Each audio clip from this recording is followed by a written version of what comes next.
Hi, my name is Gina, and last semester I wrote a paper for the journal titled Operation National Sword, an analysis of US waste systems. I apologize for not being able to be present with you today. I unfortunately have a conflicting class. Okay, so in my presentation, I'll be introducing you to the concept of the global waste trade, as well as the Operation National Sword policy implemented by China in 2017. And then I'll be explaining the reasons for the policy implementation, as well as how the United States was impacted by the Operation National Sword policy. And then I'll be telling you about potential solutions that seem incredibly promising in dealing with the onslaught of ONS. And then I'll conclude all of that with a few final thoughts. Okay, so to start off, I think it's important to kind of provide some context. So recycling probably isn't what you think it is.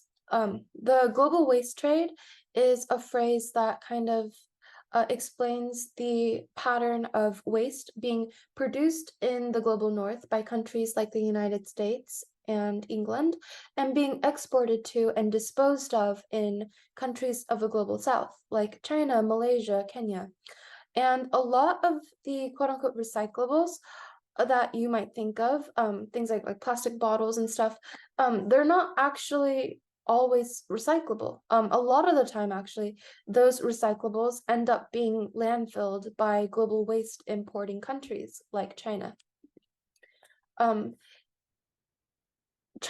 The Chinese government, tried to tighten restrictions on these types of plastics and scrap paper, otherwise known as yang laji or foreign garbage.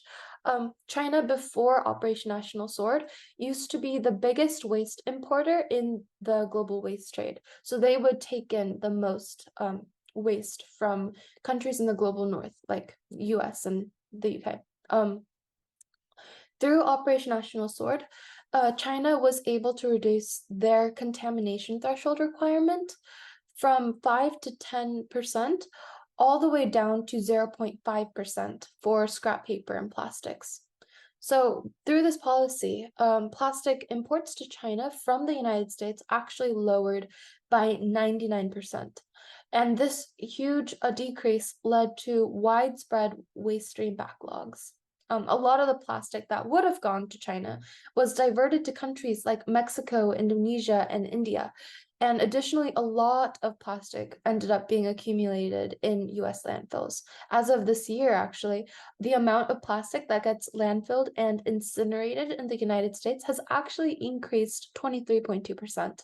And this increase is mainly because the United States lacks the capacity and the recycling infrastructure to be able to deal with these plastics. So I'm now going to be telling you about the reasons for China implementing the Operation National Sword policy. So China's manufacturing and exporting sectors were booming, and it basically created a system where cargo ships full of Chinese-made products would be exported to ports in Western countries. And then these same ships would return to China full of recycled plastic from that was used in like packaging and more from these Western countries that would be used for manufacturing purposes in China. So it basically created a form of circular system where this plastic would theoretically be able to be used again. But unfortunately, a lot of the material that was being exported from the global north to China was too contaminated to be actually recycled. And this led to a lot of plastic buildup in China. And it got so bad that the crisis was internationally publicized through popular documentaries like Plastic China. And as China's global power and capital has increased, it has been able to gain the ability to withdraw from this global waste trade without being economically disadvantaged. They have been able to use a lot more virgin plastics. The Chinese government has also been steering their country away more from lower value sectors like waste towards higher earning industries like technology. Yeah, so after being aware of a lot of these issues, China originally implemented Operation National Fence in 2013. Through this policy, um, China implemented aggressive contamination inspections, and it essentially laid the groundwork for Operation National Sword to be then implemented. That would actually reduce the physical contamination threshold. Before Operation National Sword, actually, China was importing about 95% of EU plastics and 70% of US plastics. Recyclables were actually China's biggest exported material ever since 2007 until the onset of Operation National Sword in 2018. So obviously, you can kind of garner that these policies, Operation National Sword and Operation National Fence, created a global economic shock and a scramble for infrastructure development. Recycling after Operation National Sword in the United States. So, the University of Georgia has estimated that China's ban on imported recyclables will leave 111 million metric tons of trash worldwide with nowhere to go by 2030. Western countries have dealt with the onset of the ONS policy by trying to keep exporting recyclables. When over 200 waste importing nations agreed to implement stricter limits on plastic waste exports after China's ban, a lot of United States groups tried to fight back.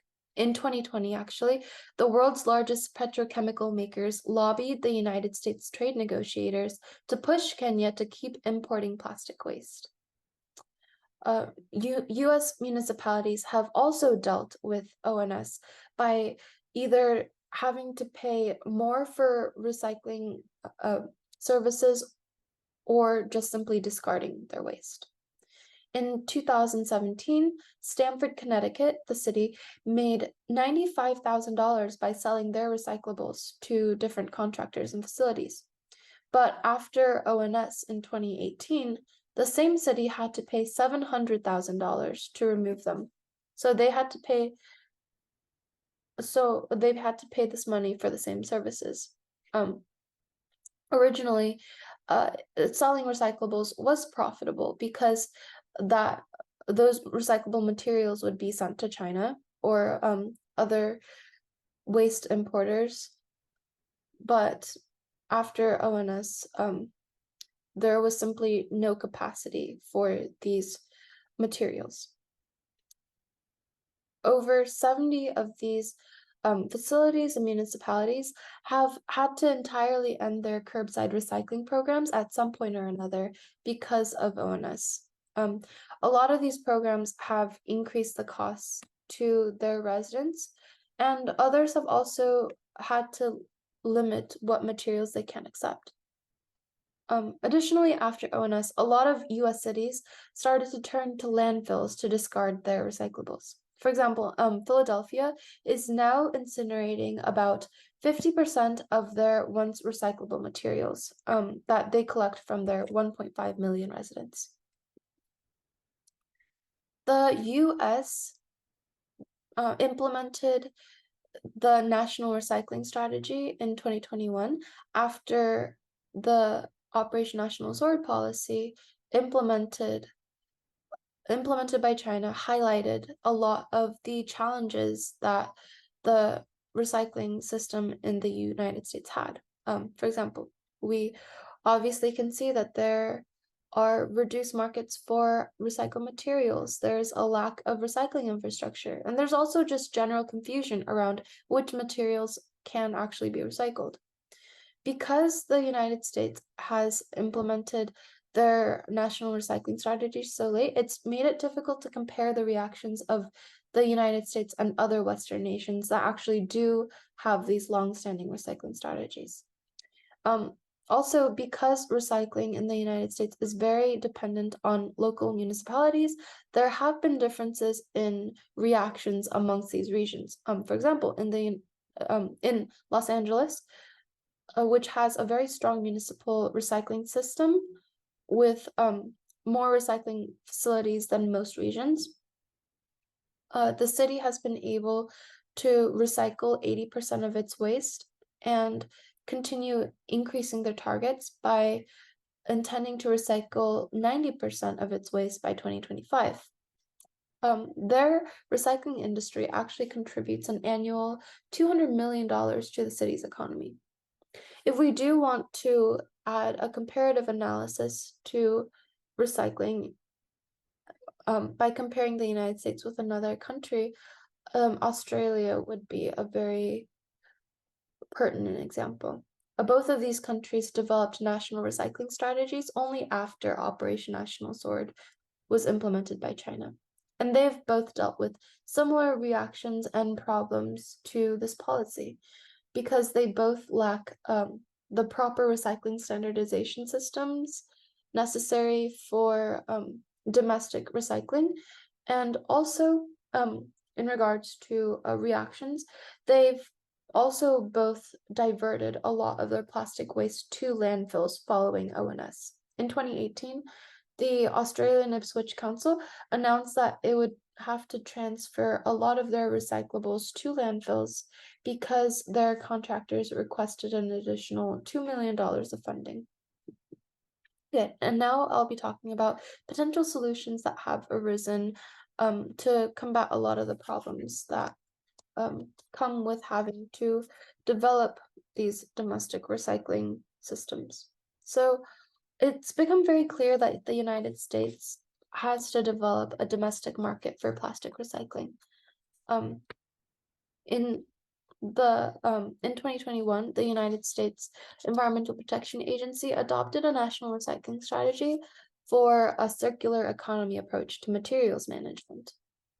And they set a target goal to achieve a 50% recycling rate by 2030.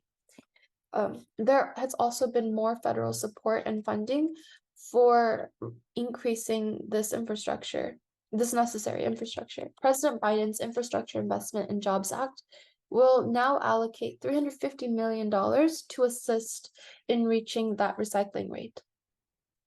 Nilda Mesa, who is a director of the Urban Sustainability and Equity Planning Program at the Earth Institute, has stated support for different types of policies like extended producer responsibility and recycled content minimums that address the circular economy by allowing growth of markets for reused and recycled materials.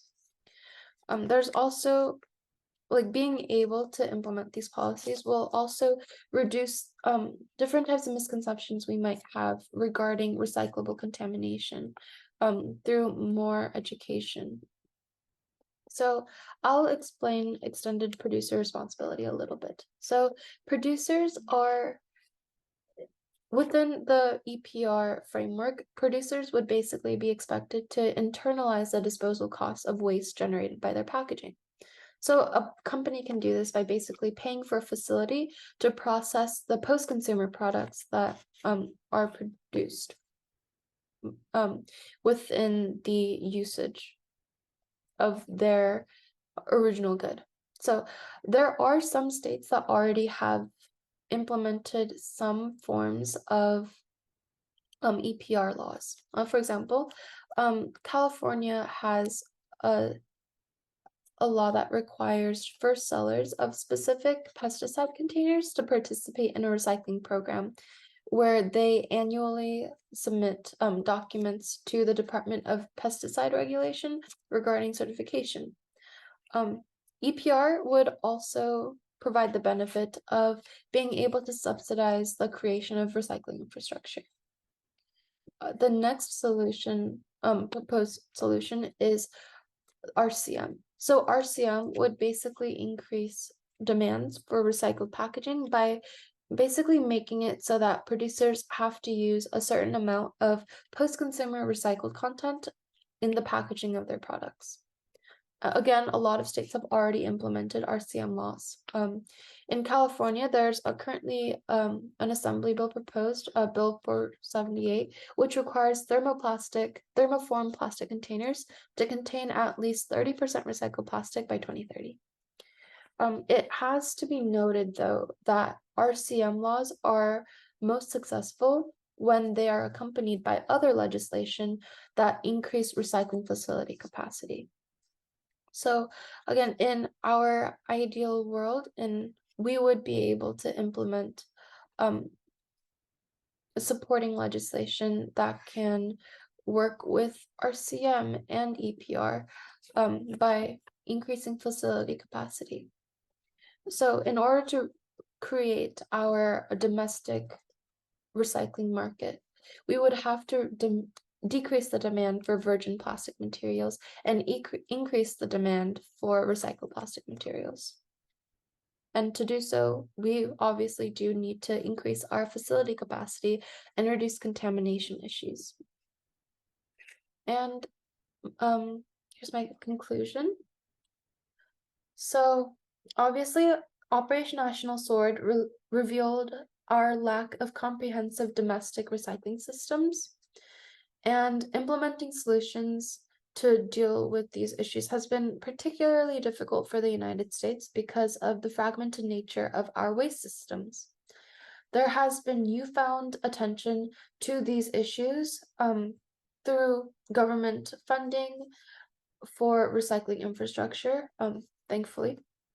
And hopefully this momentum will be able to lead to widespread national recycling infrastructure that can create green jobs, help combat the climate crisis, and strengthen local economies. Okay, that's all I have. If you have any comments or questions about my paper, feel free to email me. My email is up on the slide.